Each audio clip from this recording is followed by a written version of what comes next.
আসসালামু আলাইকুম, জান্নাতুল kitchen and ব্লগে সবাইকে স্বাগতম জানাচ্ছি। তো আজ আমি আপনাদের দেশি মুরগি দিয়ে আলু ভুনা করে রান্না করব আর কি, সেটা তৈরি করে দেখাবো। এর জন্য এখানে আমি কিন্তু সরিষার তেল দিয়ে দিয়েছি। আমি আজকে রান্নাটা সরিষার তেল দিয়েই করব। সরিষার তেল দিয়ে করলে রান্নাটা অনেক টেস্ট হয়। তো তেলের মধ্যে আমি গোটা গরম মশলাগুলো অ্যাড করব। এবার আমি পেঁয়াজ কুচি দিয়ে দিচ্ছি।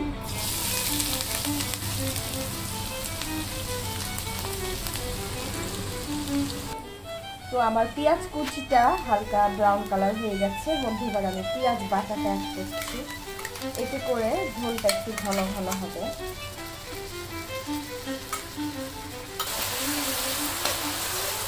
পেঁয়াজটাকে আমি একটু 1-2 মিনিটের মতো একটু ভেজে নেব। তো আমার পেঁয়াজটা কিন্তু একটু ভাজা ভাজা হয়ে গেছে। এবার এর মধ্যে রসুন দিয়ে দিচ্ছি। রসুনটা আমি একটু ছেঁচে নিয়েছি।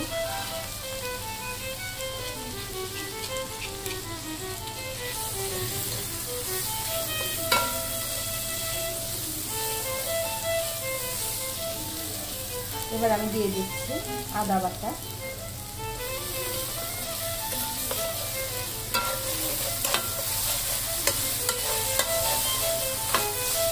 মশলাগুলোকে আবার একটু ভালোভাবে কষিয়ে নেব। এবার আমি শুকনো মশলাগুলো অ্যাড করছি। দিয়ে দিচ্ছি মরিচের গুঁড়া 1 চা চামচ, হলুদ দিয়ে দিচ্ছি 1/2 চা চামচ,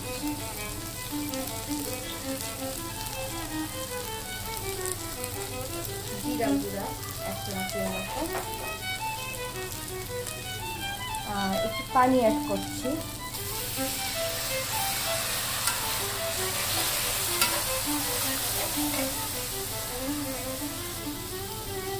ধনিয়ার গুঁড়া দিয়ে দিচ্ছি 1 চামচের মতো।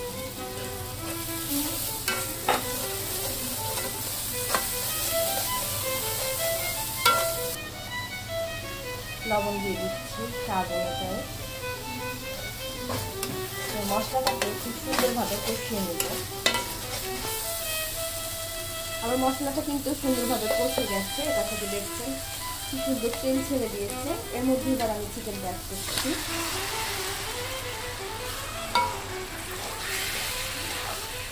এবার চিকেনটাকে আমি মশলার সঙ্গে খুব সুন্দরভাবে কষিয়ে নেব।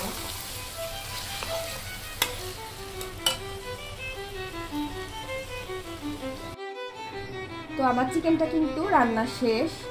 আমি মাঝখানে এর মধ্যে ভেজে রাখা আলু অ্যাড করেছি আর ঝোলের জন্য পানি দিয়ে দিয়েছিলাম।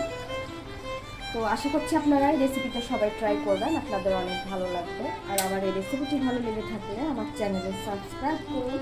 সাবস্ক্রাইব বাটনের পাশে থাকা বেল আইকনটিতে ক্লিক করুন। এতে করে আমার নিত্য নতুন সব রেসিপিগুলো আপনারা খুব সহজেই পেয়ে যাবেন। খোদা হাফেজ।